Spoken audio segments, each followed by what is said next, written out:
Hey guys, welcome back. So in the last video, we introduced hashing data structure.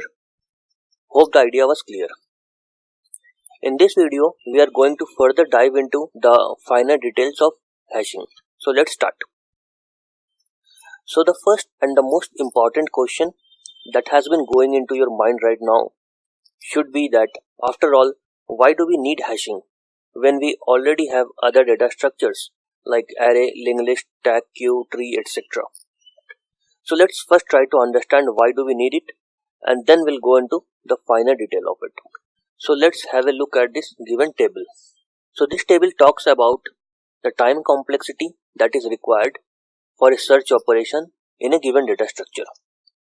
Say for example, if we have an array and we want to search an item in it, then in ideal condition it takes order log n time when the array is a sorted one. Similarly, for tree, if it is a height balanced tree, the search time will be log n. However, in the case of a linked list, even if it is in sorted order, searching for a given item will take order n time. But observe that in the case of a hashing, we are talking of order 1 time in very best case. In the worst case, however, it will take order n time as is taken by linked list. So because hashing gives us a hope that a search operation can be done in order 1 time, that is a constant time, hence we are interested in learning hashing. Now it is not necessary that hashing will always result in order 1 time, but in ideal condition it will give you the result in order 1 time. In the later videos, we are going to talk about when this order 1 time is achieved and when do we suffer with order n time. So now that we have understood that what is the advantage of hashing and why we should learn it, let's try to understand the terminologies behind hashing and then get into the finer detail of it. So the first terminology that we need to know is what is a hash function. So a formal definition of it is that it is an function that can be used to map data of arbitrary size to data of fixed size. Now let's try to understand it using our previous diagram. So if we remember from our previous video that we had few strings which we converted into number, and the number was then associated with an array and we stored those strings in those cells.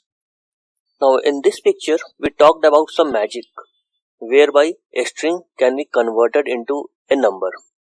Now this magic is nothing but a hash function. So we typically have a hash function which we apply on a given string and convert it into a number. Now the next terminology is key. So a key is an input data given by user, very simple, which in this case is these 3 strings. The next terminology is hash value. So a hash value is returned by a hash function. It is also called as hash code, digest, or simply hashes.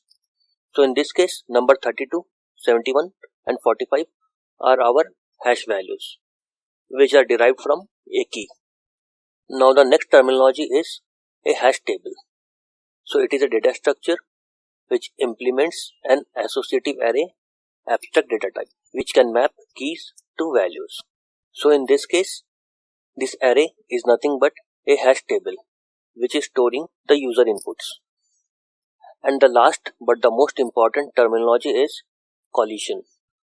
Now what is a collision? A collision occurs when 2 different keys to a hash function produces the same output called hash value. So now let's imagine that the third string would have resulted into a number 45 instead of 32. Now 45 was already occupied in this hash table, and when the third string comes in which also has got a number 45, what should we do in that case? Because the cell is not empty anymore. So this is a case of collision. Now how do we resolve this? It's a big story in itself which we will discuss in the later videos. So that's all in this video. In the next video, we are going to talk about hash functions in greater detail. That is, what are they, what are some sample hash functions, and what are the characteristics of a good hash function. With this, we end this video. See you in the next video. Thank you.